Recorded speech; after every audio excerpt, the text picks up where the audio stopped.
think we've got to understand, we've got to stop looking at things with our intellectual mind and start looking at things with our spiritual heart.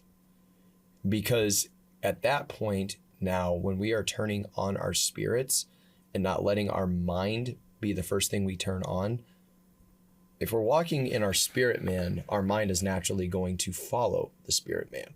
Correct. But if we're turning on our mind, 90% of the time, people's spirit man is nowhere to be seen, because you're going off intellectual thoughts. You're going off what's going on in the natural as opposed to what you are feeling and being told in the spirit. Exactly. And that is the ultimate thing right there. I think we need to hit on that a little bit more, go ahead, because that is a key value, and that is a key principle that we have to live by as believers.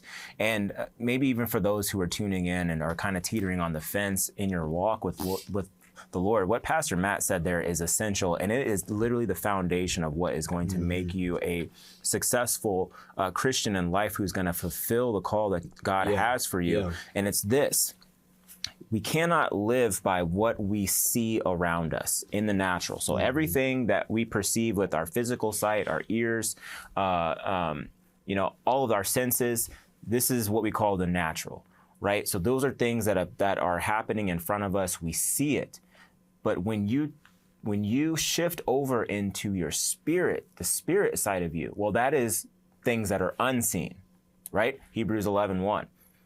The things that are unseen are the things that are promised but not yet to come, but we live like they are already here. It's good. And I say that because you want to be operated and led by the Spirit, because that is a precursor of where you are going. What you see now is already in the past, because that's what has been.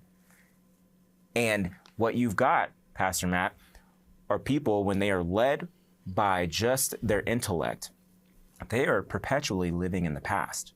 Not able to move forward because they're not tapping into what lies ahead through their spirit. So how could you ever get ahead if you're constantly living in your past? Well, I mean, look at Lot's wife. She was turned into a pillar of salt because she looked back at Sodom and Gomorrah. So that right there is your perfect example. And truthfully, we've got to start looking at the things that God has done for us and the season he's brought us into and the things he's brought us out of, instead of looking back at the things he's brought us out of and saying, man, why did I leave that? Because it was, like the Israelites were doing, like looking back at Egypt because, God, you brought me out of this, but now life's hard again. And so it's like, I want to go and think about the past.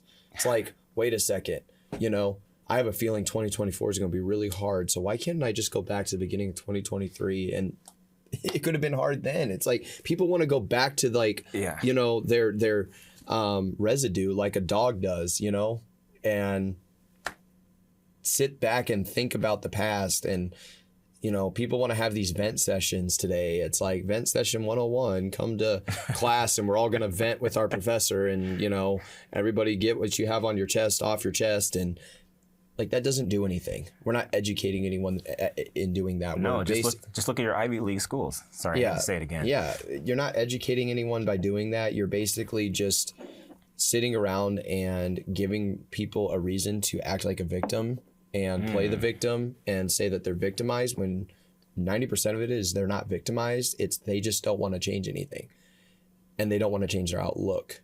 And I think, because I'm going to be honest with you, when people go after truth and stand on the words of truth, their spirit is encouraged, therefore their mind lines up.